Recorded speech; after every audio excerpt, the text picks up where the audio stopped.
pessoal, Pai do Senhor Jesus a todos. Estamos aqui mais uma vez na nossa devocional, segunda-feira, e hoje nós vamos falar a respeito de profetas, né? O falso, o verdadeiro, a identificação mais apalpável para identificar um falso profeta. Como a gente já viu em outros vídeos, a gente está fazendo uma devocional baseada na NVT, num dos 4 textos que ela dá referente à leitura anual, né? A Bíblia 365 da NVT. E hoje nós vamos falar sobre como identificar um falso profeta, né? E o que isso traz de confusão para a igreja, né? E como nós podemos identificar para não sermos enganados, né? Porque nós vamos ver aqui que o profeta, quando ele é falso, ele fala aquilo que todos querem ouvir, não é verdade? Então, dentro disso, se a gente pudesse colocar um tema, dizer quando o profeta não vem de Deus, né? E quando a profecia não vem de Deus, não é verdade? Então, vamos aqui ler Jeremias. Eu separei o trecho, Jeremias capítulo 14, do versículo 11 até o versículo 15. Antes de nós lermos o texto para falarmos da devocional hoje, eu queria só pedir para todos que assistem os vídeos, que estão inscritos no canal, ou que ainda não foram inscritos, mas que esse vídeo chegar, eu quero pedir para vocês que, por gentileza, curtam os vídeos, comentem nos vídeos. A gente está começando aí, está bem engatinhando, mas eu tenho certeza que tem alcançado algumas pessoas e gostaria de pedir. E quem não é inscrito, que assiste os vídeos, mas não se inscreve, se achar interessante, se achar um conteúdo que é para a edificação da igreja, que está sendo edificado com esse conteúdo, por favor, se inscreva no canal, ative a notificação, tá bom? Porque eu estou procurando postar os vídeos segundas e sextas, tá bom? Quando eu não consigo sexta-feira ou segunda-feira por algum motivo, mas eu posto sempre na terça ou na quarta, tá bom? Mas eu estou procurando manter um padrão de segundas e sextas, tá? Para vocês estarem já familiarizados com isso, ok? Dito isso, vamos para o texto de hoje, Jeremias capítulo 14, versículo 11 ao versículo de número 15. Diz assim: Então o Senhor me disse: Não ore mais pelo bem deste povo. Quando jejuarem, não darei atenção a seu clamor. Quando apresentarem seus holocaustos e ofertas de cereal, não me agradarei. Em vez disso, os devorarei com guerra, fome e doença. Então eu disse: Ó soberano Senhor, os profetas dizem ao povo: Tudo está bem, não haverá guerra nem fome. O Senhor certamente lhes dará paz. O Senhor me disse: Esses profetas contam mentiras em meu nome. Não os enviei, nem ordenei que falassem. Não lhes dei mensagem alguma. Profetizam a respeito de visões e revelações que nunca viram nem ouviram. Dizem tolices que inventaram em seu próprio coração mentiroso. Por isso, assim diz o Senhor: castigarei esses profetas mentirosos, pois falam em meu nome, embora eu não os tenha enviado. Dizem que não haverá guerra nem fome, mas eles próprios morrerão por guerra e fome. Veja que esse texto ele traz alguns alertas e é um pouco cruel, chega a ser beirar a crueldade, parece, do próprio Deus. Mas nós temos que levar em consideração que Deus ele está falando para uma nação que ele elege, que ele tira do cativeiro, da escravidão, que ele trata essa nação, ele mesmo fala, né, no profeta Isaías, né, que ele pega essa nação como como uma criança, né, recém-nascida. Ele cuida dela. E depois disso, não só isso, ele casa-se com ela. Ele dá todas as riquezas para essa nação, para essa mulher, né? E depois ele é trocado. Ele é traído. Ele é apunhalado pelas costas. Em qual sentido? O povo de Israel, o povo de Deus, eleito, escolhido, eles tinham que andar segundo os preceitos do Senhor. E o principal preceito, o maior dos mandamentos, era não ter ídolos. Era não ter outros deuses.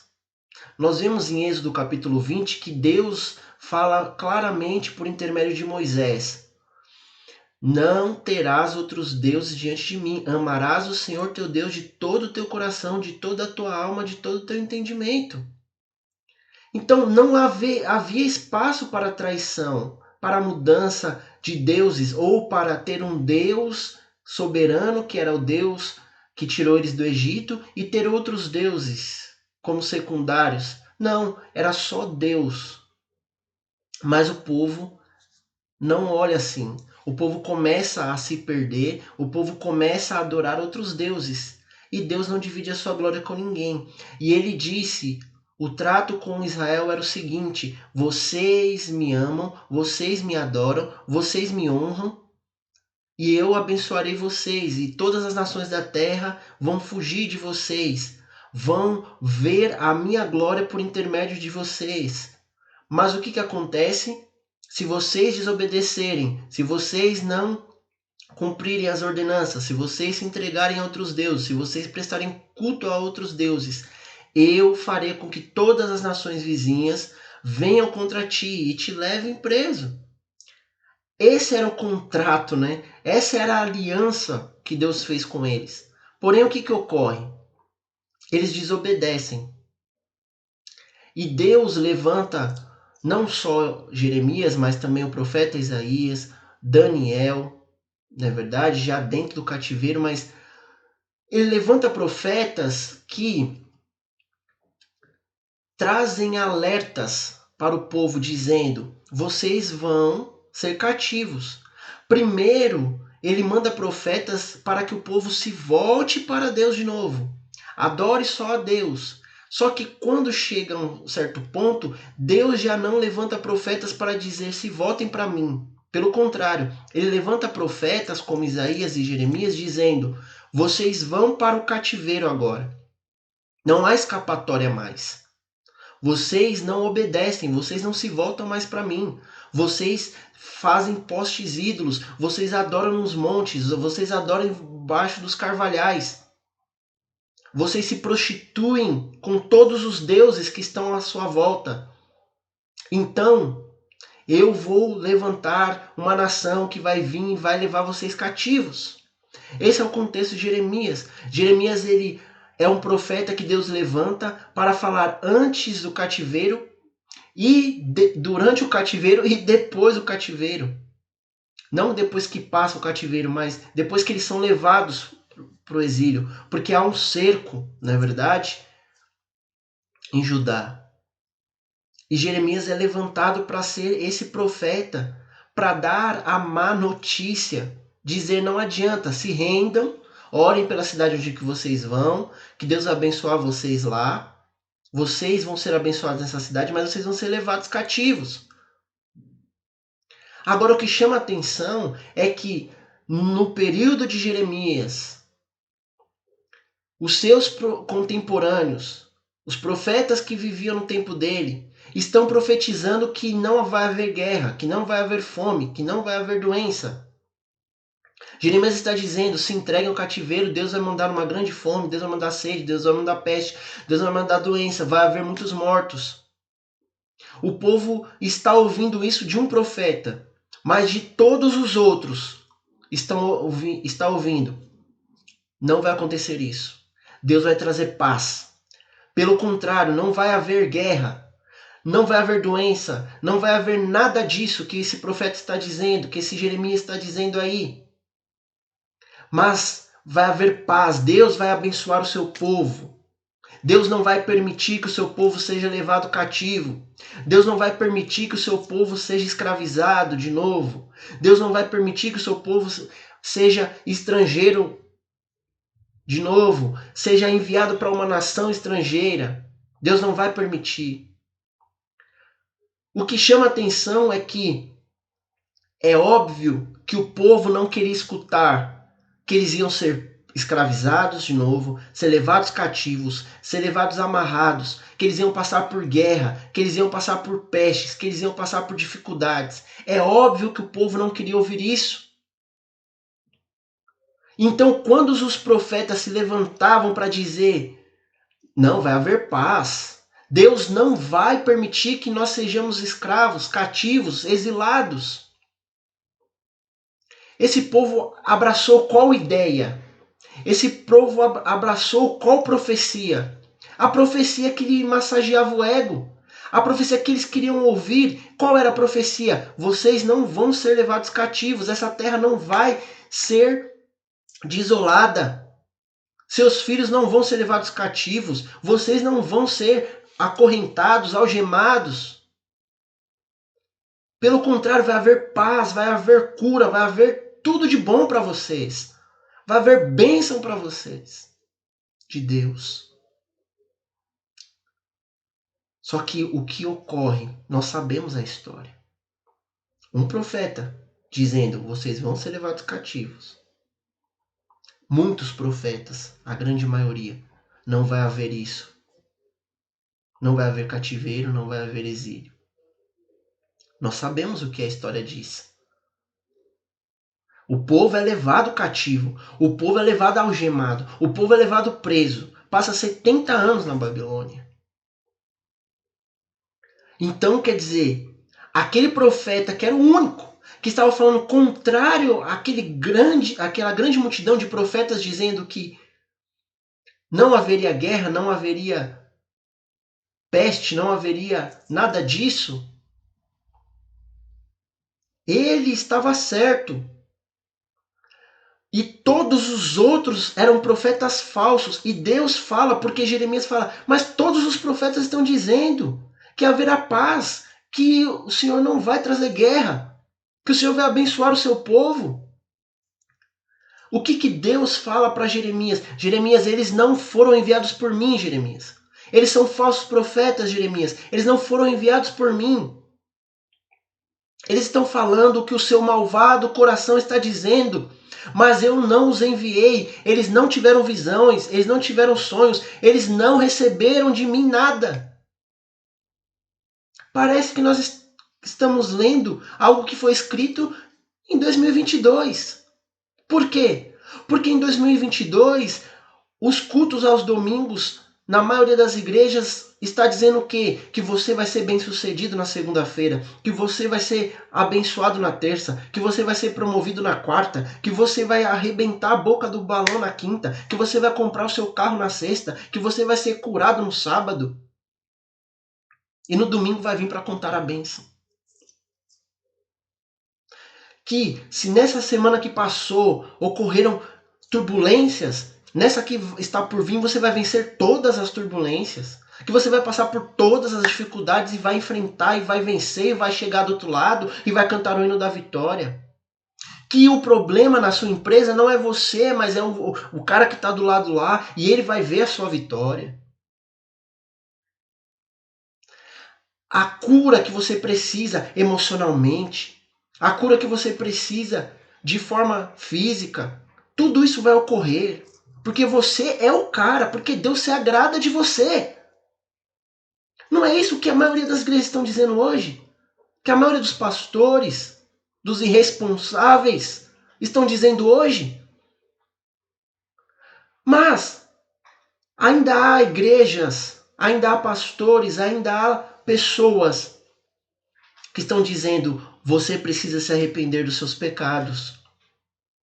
Você precisa se entregar a Jesus. Você precisa abandonar o seu velho homem, abandonar a sua velha prática para viver uma vida com Cristo. Parece-nos que essa fala não agrada. Por isso que essas igrejas que falam isso, a maioria estão vazias. Porque não agrada. Eu quero saber da minha vitória. Eu quero saber que eu vou arrebentar a boca do balão. Eu quero saber que eu vou vencer. Eu vou ser vitorioso. O meu inimigo vai estar nos cabelos dos meus pés. É isso que eu quero saber. Eu quero sair da igreja com meu coração cheio de esperança, de expectativa, de alegria. Eu quero sair da igreja com a paz de espírito que eu mereço. Mas isso não é padrão bíblico. O profeta está dizendo: se entreguem, se arrependam dos seus pecados, volte para o Senhor, vocês vão ser levados cativos, vai vir a peste, vai vir a guerra, vai vir a fome. E o povo está ouvindo quem? A maioria dos profetas estão dizendo: não vai acontecer nada disso. Não vai acontecer nada disso. E a história nós vemos. Por isso, hoje, qual que é o cerne da questão aqui? Meus irmãos, vamos olhar para a Escritura. Quando alguém está dizendo para você, você precisa se arrepender dos seus pecados, tenha certeza que isso é verdade. Por quê? Porque nós, por natureza, somos filhos da ira. Se não for o Espírito Santo, se não fosse Jesus Cristo, nós estávamos perdidos. Nós não somos tudo isso que nós pregamos, que nós falamos, que nós mostramos para todos. Nós não somos tudo isso, não. É só pisar no nosso calo. Porque muitas das vezes a gente está indo para a igreja, a gente está indo para o culto, a gente está fazendo as coisas certas porque a gente quer o benefício próprio. Porque a gente quer a derrota do inimigo. E o inimigo é muitas vezes pessoas físicas. É o meu vizinho, é o meu parente, é o meu colega de trabalho, é o meu patrão. Ele é o meu inimigo, ele é o meu adversário. E nós queremos vencer ele, nós queremos derrotar ele, nós queremos ver ele no chão. Quando na verdade nós devemos nos arrepender todos os dias. E a palavra é: Deus não divide a sua glória com ninguém. E quando nós estamos dividindo a glória do Senhor, ou muitas das vezes o Senhor está lá em 15º lugar e eu sou o primeiro, é porque nós já deixamos Deus faz tempo de lado. Quando a minha vida importa mais do que a vida do meu próximo, é que nós já deixamos Deus faz muito tempo. Mas o cativeiro virá. Se nós já não estivermos nele, né? Num sentido espiritual, estamos presos ao pecado, presos à iniquidade. O que eu quero dizer? E quando o profeta não vem de Deus? Se pergunte, meus irmãos, se pergunte. O que esse profeta está dizendo? Vem do Senhor? Não liga pro Fred não, tá? Aqui. Não liga pro Fred aqui, atrás de mim aqui não. Vamos lá. O que eu tenho que pensar? Esse profeta é vindo do Senhor? É vindo de Deus? Se esse profeta é vindo do Senhor, provavelmente ele vai me falar coisas que me confrontem, porque esse é o verdadeiro evangelho. Essa é a verdadeira palavra de Deus. Os profetas, geralmente, quando eram chamados, levantados por Deus, eles falavam coisas duras. Era o último recurso do Senhor para trazer o seu povo de volta, porque o povo estava perdido. Então, meus irmãos, quando Deus levantar um profeta, baseie no que ele fala nas Escrituras. Mas espera aí, a Escritura diz que eu sou pecador, Jesus diz que eu sou mau, e o cara está dizendo que o Senhor é contigo, varão valoroso? Que tudo que eu estou fazendo está certo? Nós sabemos, meus irmãos, o que é certo e o que é errado, nós sabemos. Aí o camarada está lá pregando, dizendo: você vai ser vitorioso, Deus está se agradando, e nós estamos em pecado, que isso? Isso é falso profeta.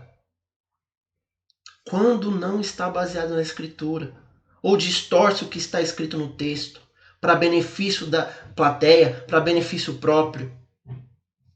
Vamos vigiar, meus irmãos. Vamos vigiar, minhas irmãs. Vamos vigiar. Por quê?